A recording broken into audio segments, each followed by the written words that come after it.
since you're not too involved in Philadelphia politics, I kind of want to get your side of like how you view it. Well, you know. So there's a lot of shadiness that goes on in Philadelphia. There's a lot of shadiness that goes on in a lot of major cities in America. Philadelphia, definitely one of them. And when we look at a lot of different things, whether it's crime, whether it's backing the police force, whether it's so many different factors, it's education, family values going on in Philadelphia, current state of respect each person has for their fellow neighbor. There's a lot of things that can be cleaned up or sharpened up, and I think Sam is a great guy to really try to make that change. Because back in the days, it was a little bit different. Now it seems like it's very chaotic. There's not much order.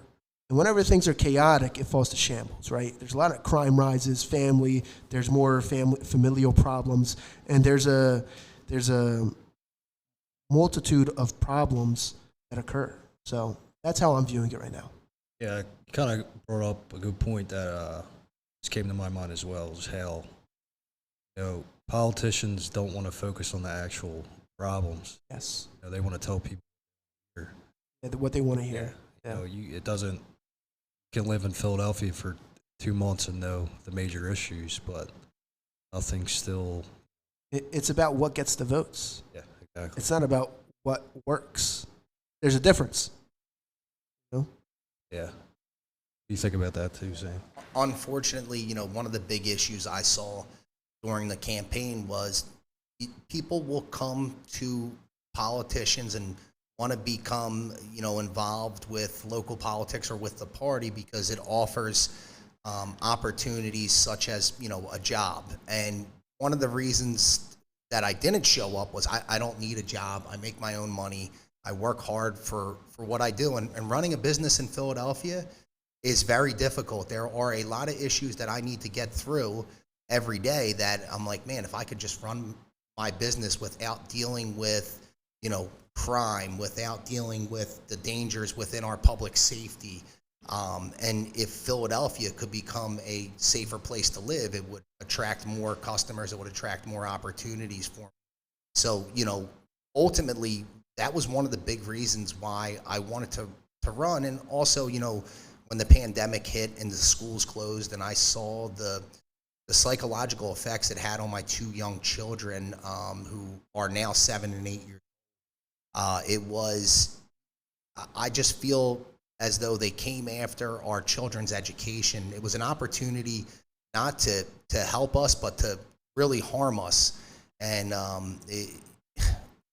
having to deal with those problems and the psychological effects it had, I felt it was my duty to step up and try to do something about it, because complaining about it isn't going to change anything.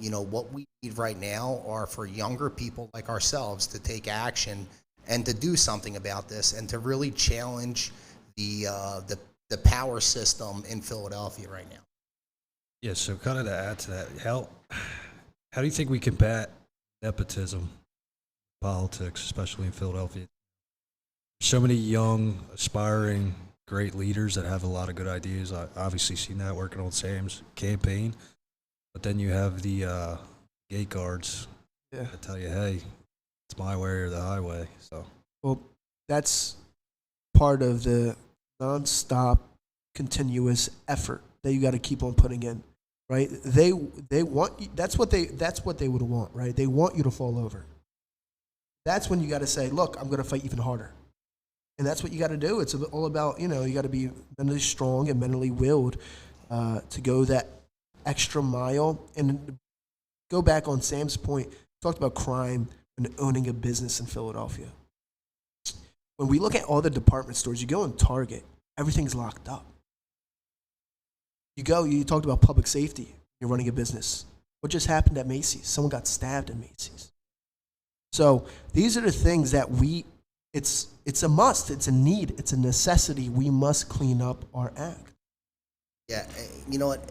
I'm so glad you brought that up. And the other thing that I really, the point that I'd love to get out is when you look at our district attorney's office, when you look at our lawmakers here in Philadelphia, none of them are working two jobs. None of them are working a loss prevention job at Macy's to make ends meet. And really, what would happen if that was a requirement, to become a lawmaker? And what if that was a requirement to work in the district's attorney's office, where you had to know what it was like to be an everyday Philadelphian, and that, that person who was killed at Macy's, which is so upsetting because this is someone who is doing their job. This is someone who showed up to work that day, was working two jobs to afford a home in to afford a home in the largest, most affordable city in America. I can guarantee you this: if our lawmakers were required to do that, and I'm not saying they have to be required to do that, I'm just pointing out that we would have more affordable housing. We would have, less criminals on our streets, and we would attract better companies that offer higher paying jobs. And it is, it's a struggle here in Philadelphia to really get our leadership to see that, because I don't even think we scratched the surface of the potential here in Philadelphia when it comes to really bringing out the opportunities that can really exist here. Yeah, I think to add to your point, good points. Building like our infrastructure up. There's a saying that Philadelphia is the biggest, poorest city in America. True. So Sherrill Parker on board with the new Sixers stadium. Yeah. You guys have any thoughts on that? So, want me to go? Yeah. So the new Sixer Stadium, it's a little bit similar to Madison Square Garden down in New York, right?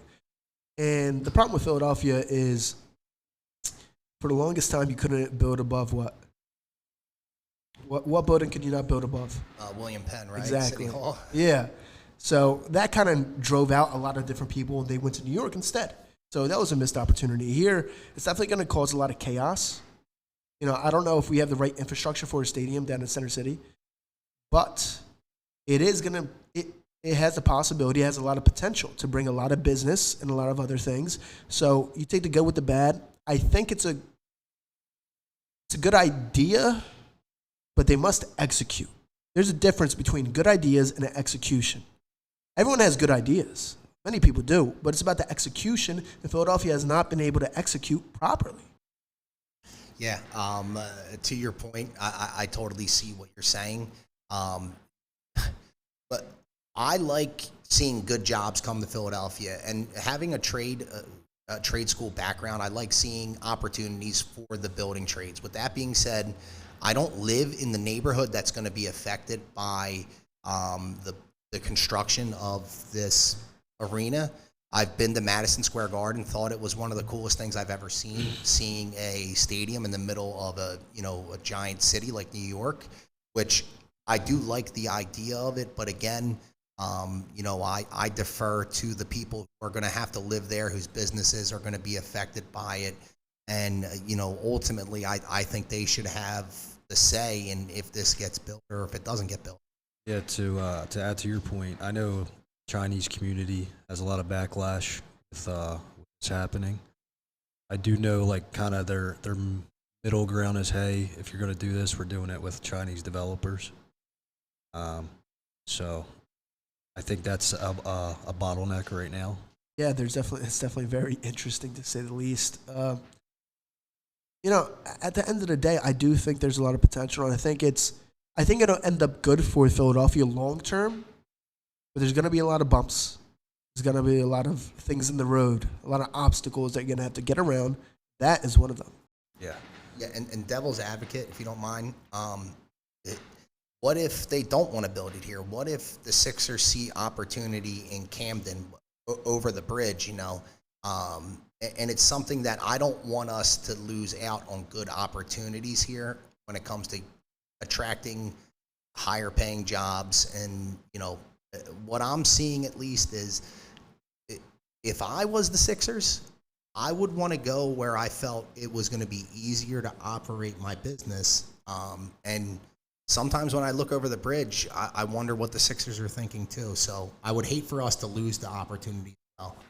Yeah, and that got a 10-year tax abatement over there in Camden for businesses as well. That sounds good. Yeah. And they already have established relationship. You know, They do. Practice Facility. stadiums over there. I've talked about that when Professor Cromer as well. He took us over to Camden to kind of look at the urban development over there, and that was one big thing: is hey, is Camden going to come in and sweep the Sixer Stadium up? Which causes an issue for Sherelle Parker because she promised a lot of building trades jobs. Yeah, it would be a huge issue. It would be a giant loss for Philadelphia in tax revenue, and we love our 76ers in Philadelphia. They do. I mean, we are diehard. You look at all the sports teams in Philadelphia; they are so important to the culture, but also the tax revenue. Yeah, and then now the idea of building a subway on Roosevelt Boulevard. It's your guys' thoughts on that? Real quick, what's your thoughts? Yeah. You know, I grew up. My mom lived in Mayfair. My dad lives in Frankfurt. I think things are kind of flip flopping now. You know, Mayfair was a very family oriented place, good community. I feel like when things get gentrified, crime pushes up further and further, and kind of flip flops around. But as far as like an infrastructure point, I think it'll cause more crime, to be honest. I think that's definitely a possibility. I'm not sure how I feel about that. I do look, to New York City, what's going on there. Obviously, not the best. But how about you, Sam? So we talked about this in the podcast we've done, and it's a big issue that I like to talk about. Is working in Kensington every day. My office is right off of the Avenue. I see the drug trade, how our public transit is used to assist and aid our drug trade, and also how along the Market Frankfurt line, it connects Frankfurt to Center City and everything along the way, and it also connects you to the suburbs as well too, to 69th Street to Upper Darby. And we are a major city, and again, when I go to Chicago, when I go to New York, you do not see poverty underneath the L.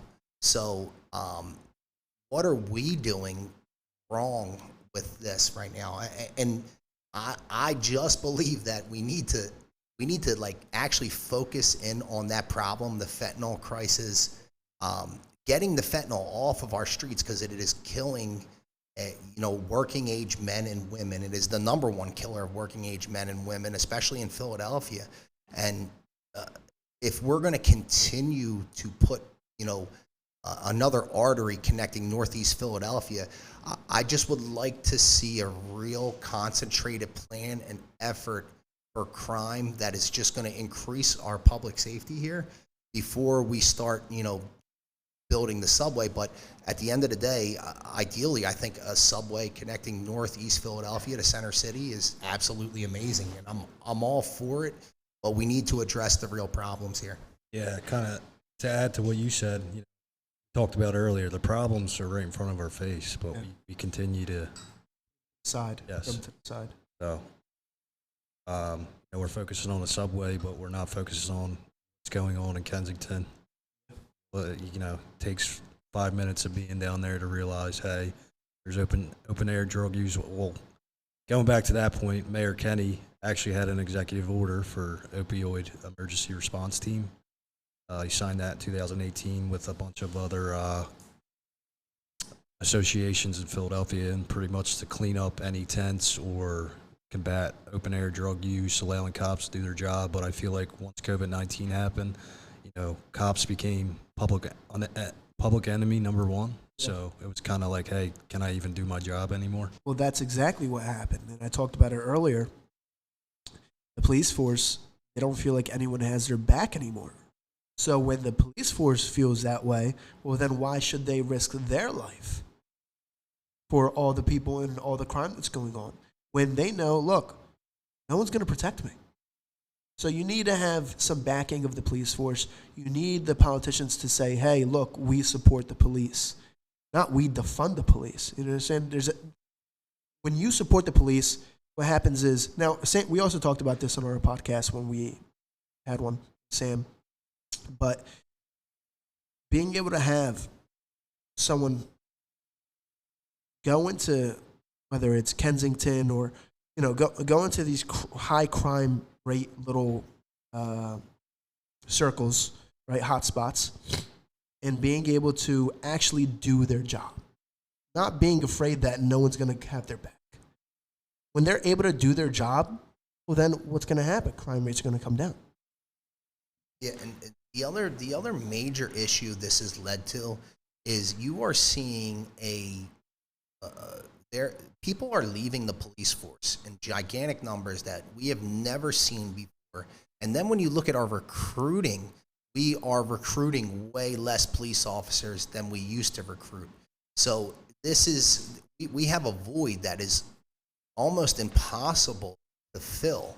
And if we are upset with policing, and I'm a big advocate for this, if we are upset with the way we are policed, I would love to see the people from those neighborhoods that feel disenfranchised from our police officers join the police force, right? If you really want to change it, then this is so important right now because, again, like we said, Philadelphia, fifth largest city in the country, highest poverty rate out of every major city, and a job within the police force, especially when you go into poverty-ridden neighborhoods, this is an opportunity to extricate yourself from these neighborhoods, to extricate yourself from a system of poverty, and actually be part of the solution. And again, what I love about Philadelphia and what I love about Philadelphia police is you get to use discretion in your policing. So you're not going to police the 22nd Police District near Temple or the 24th Police District, which is Kensington, like the way you would at Rittenhouse Square or Washington Square.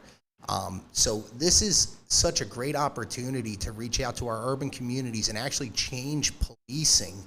But the idea that we need to condemn police officers, or the idea that police officers who are emergency response personnel, they are critical to the way we live our lives every day when it comes to just public safety and just simple things like traffic accidents. You know what I mean? Like these are our first responders. This is somebody we should be excited when we see a police officer, not angry or upset.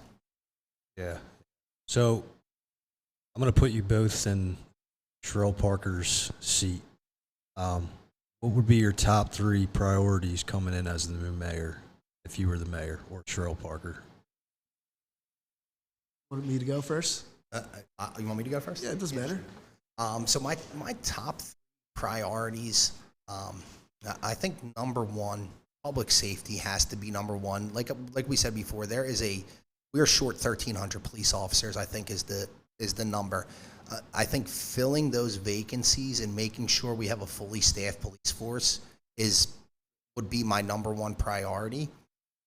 Number two, and again, like this kind of goes hand in hand with number one, but the safety within our public schools. I mean, Philadelphia has one of the most dangerous public school systems in the country.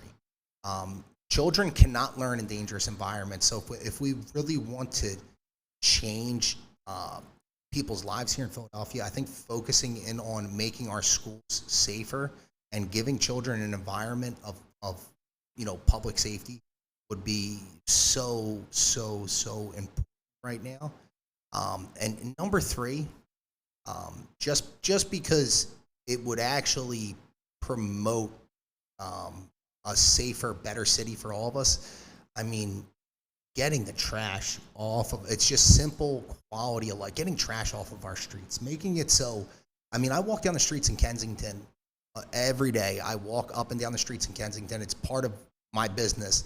And the amount of trash, I think about if I was a kid growing up without my father, without the real strong guidance that I need, and I just looked at the streets, I mean, what would I value? What would my thought process be? You know what I mean? And how would I value myself? So if we want to make big changes, I think little small strides in cleaning up our streets would make a big difference. So if I had to go top 3, I have to say first is crime. I'd have to back the police more than maybe ever before. We really have to settle this. Okay? See what's going on, the looting. It's everywhere. the random stabbings, sees, the drugs, everything, all of it combined. That's my first thing, crime. Second off, got to focus on jobs. People are struggling more than ever. Talked about the Macy's guy. He's working 2 jobs just to buy one house, right? Look at inflation. You looked at all the different problems. Fed keeps on printing money, whatever the case is. A lot of packages are going out to different countries. Well, look at the cost of eggs for breakfast, cost of gas, right? Your electric bill, all these different things, they add up. People are really struggling out here. People are in more debt now than ever. If you look at credit card debt, it's higher than ever. Look at whether it's loans for cars, whatever the case is, higher than ever, right? People are living on debt right now. So you got to focus economics, obviously. And third would have to be community for the kids. A kid that grows up, like let's say Sam talked about, he doesn't have his father. He's walking the streets, let's say, of Kensington, like you said. But if he has a strong community, people he can rely on, a little bit different, right? Those things, they matter. Like sometimes, kids grow up in the boxing gym. And Sam can speak to that. I've seen it.